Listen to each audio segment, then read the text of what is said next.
Sono le 13.09 quando in via Dorighello arriva da Marghera il pullman con i primi 30 migranti.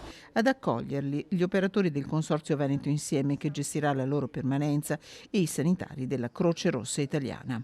È diventata pienamente operativa la scuola media a Falconetto con l'arrivo dei primi 30 migranti, 30 giovani che verranno ospitati qui per un tempo che dovrebbe limitarsi alle 2-3 settimane. Sono tutti giovani uomini quelli che scendono dal pullman, i loro volti protetti dagli obiettivi di telecamere e macchine fotografiche dei teleazzurri degli operatori. Qualcuno indossa la mascherina, altri si coprono con dei fogli di carta. Hanno fatto un lungo viaggio, sono stanchi. Il pranzo, arrivato di prima mattina, qui è già pronto. Una permanenza che avrà sempre un'assistenza garantita, spiega uno dei responsabili presenti sul posto. Qui ci sarà sempre un operatore, anche 2 o 3 operatori anche contemporanei, ma sempre comunque la costanza di un operatore c'è il 24H di controllo.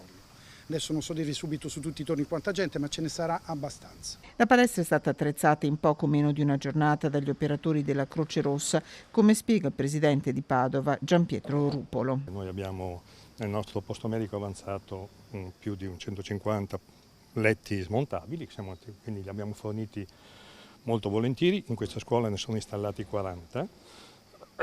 35 sono stati installati a Selvazzano e al momento questo è quello che abbiamo fatto.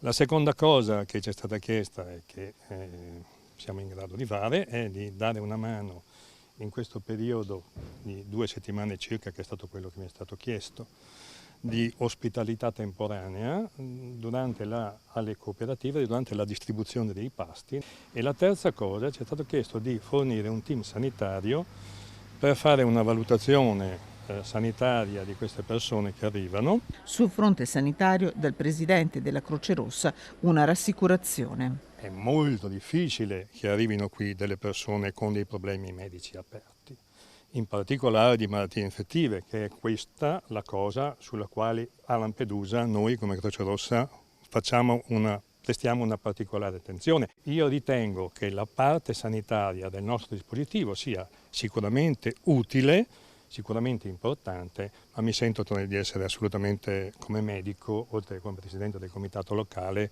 rassicurante, visto che conosco bene il nostro dispositivo di Lampedusa. I posti predisposti dal Comune di Padova e da quello di Selvazzano Dentro in accordo con la Prefettura sono in totale 80. Nuovi arrivi si attendono per i prossimi giorni.